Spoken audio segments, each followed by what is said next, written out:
নতুন ইট কিভাবে বানানো হয় আপনারা দেখতে পাচ্ছেন এখন।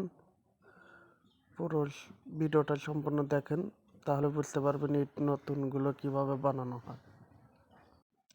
প্রত্যেকটা শ্রমিক সকাল থেকে কাজ করতেছে, এগুলো সারাদিনই করবে, সারাদিনই এই ইটগুলো বানাবে। দেখেন খামির কিভাবে কাটা হয়, খামির কিভাবে বানানো হয়।